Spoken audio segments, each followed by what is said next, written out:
ಈ ಸಲನಾದ್ರೂ ನನ್ನ ಸಿಂಹ ಲಾಸ್ಟ್ ಟೈಮ್ಗಿಂತ ಚೆನ್ನಾಗಿ ಓದಿ ಪೊಲೀಸ್ ಆಗಲಿ, ರಿಯಲ್ ಪೊಲೀಸ್ ಆಗಲಿ ಅನ್ನೋದು ನನ್ನ ಆಸೆ. ಸಂಜನಾ, ಏನಮ್ಮ ನಮ್ಮ ನರಸಿಂಹ ಏನಾಗಿದ್ದಾನೆ? ಪೊಲೀಸು. ಮುಂದೆ ಏನಾಗ್ತಾನೆ? ದೊಡ್ಡ ಆಫೀಸರ್ ಆಗ್ತಾನೆ. ಅಂದ್ರೆ ನೀನು ನರಸಿಂಹ ದೊಡ್ಡ ಪೊಲೀಸ್ ಆಫೀಸರ್ ಆಗ್ಬೇಕು ಅಂತ ಹೇಳ್ತಿದ್ಯಲ್ಲ, ಅಂದ್ರೆ ಅವ್ನು ಚೆನ್ನಾಗಿ ಓದಿ ಪೊಲೀಸ್ ಆಗಿಲ್ವಾ? ಹಾಗಲ್ಲ ಆಂಟಿ, ಚೆನ್ನಾಗೇ ಓದಿದಾನೆ. ಇನ್ನು ಮುಂದೆ ಹೋಗ್ತಾ ದೊಡ್ಡ ಆಫೀಸರ್ ಆಗಲಿ ಅಂತ ಹೇಳ್ತಿದ್ದೆ ಅಷ್ಟೆ. ಹೌದಾ? ಎಲ್ಲಿ, ಯಾವ ಪುಸ್ತಕ ಕೊಡಿಲಿ? ಇಲ್ಲೇ ಇದೆ ಆಂಟಿ.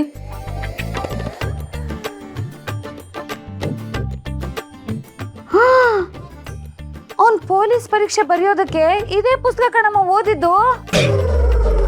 ಇದನ್ನೇ ಮತ್ತೆ ಓದ್ಬೇಕಾ? ಹ್ಞೂ ಆಂಟಿ, ಸಬ್ ಇನ್ಸ್ಪೆಕ್ಟರಿಂದ ಇನ್ಸ್ಪೆಕ್ಟರ್ ಆಗಿ ಅದಾದ್ಮೇಲೆ ದೊಡ್ಡ ಆಫೀಸರ್ ಆಗಬೇಕಲ್ವಾ, ಅದಕ್ಕೆ ಈ ಬುಕ್ಸ್ನೇ ಓದಬೇಕು. ಓ ಹೌದಾ? ಛೇ, ನಾನು ನೋಡಮ್ಮ ಎಂಥ ದಡ್ಡಿ, ಇವೆಲ್ಲ ನನಗೆ ಅರ್ಥನೇ ಆಗಲ್ಲ. ಆದರೂ ನೀನು ಗ್ರೇಟ್ ಕಣಮ್ಮ. ಈಗಿನ ಕಾಲದಲ್ಲಿ ಗಂಡ ಹೆಂಡತಿ ಜಗಳ ಮಾಡಿಕೊಂಡು ಡಿವೋರ್ಸ್ ಕೇಸ್ಗಳೇ ಜಾಸ್ತಿ ಆಗೋಗಿದೆ. ಆದರೆ ನೀನು ಮಾತ್ರ ಗಂಡನ ಏಳ್ಗೆಗೆ ಅವ್ನ ಹಿಂದೆನೇ ನಿಂತ್ಕೊಂಡು ಸಪೋರ್ಟ್ ಮಾಡ್ತಿದ್ಯಾ. ಗುಡ್ ಗುಡ್, ನಿನ್ನ ಮೆಚ್ಚದೆ ನಾನು. Thank you aunty. ಏನದು? ಏನಿಲ್ಲ, ಊಟ ಕರೆಯೋಣ ಅಂತ ಬಂದೆ. ಇವಳು ನಮ್ಮ ಯಜಮಾನ್ರು ಬರಲಿ ಅಂತ ನಾಚ್ಕೋತಾ ಇದ್ಲು. ಆಯಿತು, ಇಬ್ಬರು ಒಟ್ಟಿಗೆ ಬನ್ನಿ ಅಂತ ಹೇಳಿದೆ. ನನಗೆ ಹಸಿವಿಲ್ಲ. ನನಗೂ ಹಸಿವಿಲ್ಲ. ನನಗೆ ತುಂಬ ಹೊಟ್ಟೆ ಹಸಿವಾಗ್ತಿದೆ. ನೋಡು, ಇರೋ ತನಕ ಚೆನ್ನಾಗಿ ತಿಂದು ಬದುಕಬೇಕು ಕಣೋ. ಸತ್ತಾಗೇನ ಎತ್ಕೊಂಡು ಹೋಗ್ತೀವಿ. ಬನ್ನಿ ಇಬ್ರು ಊಟಕ್ಕೆ. ಏನಿದಲ್ಲ? ನೀನು ಚೆನ್ನಾಗಿ ಓದಿ ಪೊಲೀಸ್ ಆಫೀಸರ್ ಆಗಲಿ ಅಂತ ಮೇಡಮ್ ಕೊಟ್ಟಿರೋ ಅವಕಾಶನ ಬಳಸ್ಕೊಳ್ಳಿ ಅಂತ ಈ ಬುಕ್ಸನ್ನೆಲ್ಲ ತಂದಿರೋದು. ಈಗಲೇ ನೀನು ಅಭ್ಯಾಸ ಶುರು ಮಾಡ್ಕೋ ಆಯ್ತಾ?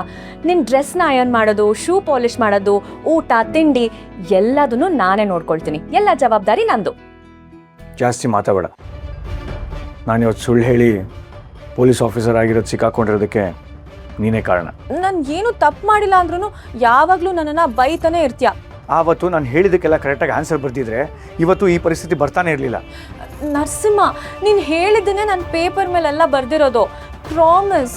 ನೋಡು, ಆದರೆ ಈ ವಿಷಯ ಅಪ್ಪ ಅಮ್ಮಂಗೆ ಯಾವ ಕಾರಣಕ್ಕೂ ಗೊತ್ತಾಗಬಾರ್ದು. ಸರಿ ಸರಿ, ನಾನು ಸ್ವಲ್ಪ ಪ್ರೈವಸಿ ಬೇಕು. ನೋಡು, ಸರಿ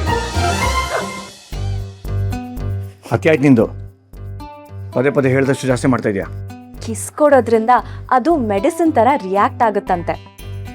ನಿನ್ನ ಕೋಪ, BP, ಸ್ಟ್ರೆಸ್ ಎಲ್ಲ ಕಮ್ಮಿ ಆಗುತ್ತಂತೆ. ನಿನ್ಗೆ ಎನಿವೇ ಸ್ಟ್ರೆಸ್ ಇದೆಯಲ್ಲ, ಕೆಲ್ಸದ ಸ್ಟ್ರೆಸ್ ಎಲ್ಲ ರಿಲೀವ್ ಆಗುತ್ತೆ, ಅದಕ್ಕೆ ಕೊಟ್ಟೆ.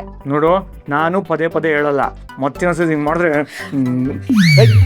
ನೀನು ಹೀಗೆಲ್ಲ ನನ್ನ ಜೊತೆ ಬಿಹೇವ್ ಮಾಡಬೇಡ. ನೀನು ವಿಟ್ನೆಸ್ ಅಂತ ಕರ್ಕೊಂಡು ಬಂದಿದ್ಯಲ್ಲ, ಅವ್ರಿಗೆ ಊಟ ತಿಂಡಿ ಎಲ್ಲ ನಾನೇ ಮಾಡಿಸ್ಬೇಕು, ಅದನ್ನ ಮರಿಬೇಡ. ಸರಿ ಮೇಡಮ್, ಈಗ ನೀವು ಹೊರಡಿ. ಎಲ್ಲಿಗೆ? ಆ ವಿಟ್ನೆಸ್ ಮನೆಗ? ಬೇಡ ಬೇಡ, ಅವ್ರನ್ನ ನಾಳೆ ಇಲ್ಲಿಗೆ ಕರ್ಕೊಂಬೋಣ ಅಂತ ಅಂದ್ಕೊಂಡಿದ್ದೀನಿ. ಯಾಕೆ? ನಾನು ಅವ್ರನ್ನ ಚೆನ್ನಾಗಿ ನೋಡ್ಕೊಳ್ತಿಲ್ಲ ಅಂತ ನಿನಗೆ ಡೌಟಾ?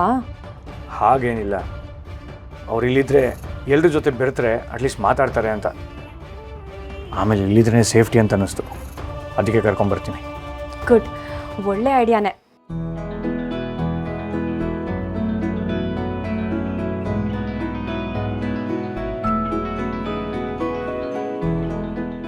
ಬರೀ ಓದಿ ರ್ಯಾಂಕ್ ತಗೊಂಡವ್ರು ಮಾತ್ರ ವಿನಾಶ ಆಗಲ್ಲ. ಹ್ಯುಮ್ಯಾನಿಟಿ ಜೊತೆಗೆ ಕೆಲಸದ ಮೇಲೆ ಕಮಿಟ್ಮೆಂಟ್ ಇರಬೇಕು, ನಿಯತ್ತಿಂದ ದುಡಿಬೇಕು. ಅದೆಲ್ಲ ನಿನ್ನಲ್ಲಿದೆ. ಹಾಗಾಗಿ ನೀನು ಮತ್ತೆ ಎಕ್ಸಾಮ್ ಬರೆದು ಅದರಲ್ಲಿ ಪಾಸ್ ಆಗಿ ಪೊಲೀಸ್ ಆಗೋದಕ್ಕೆ ಇನ್ನೊಂದು ಅವಕಾಶ ಕೊಡ್ತಾ ಇದ್ದೀನಿ.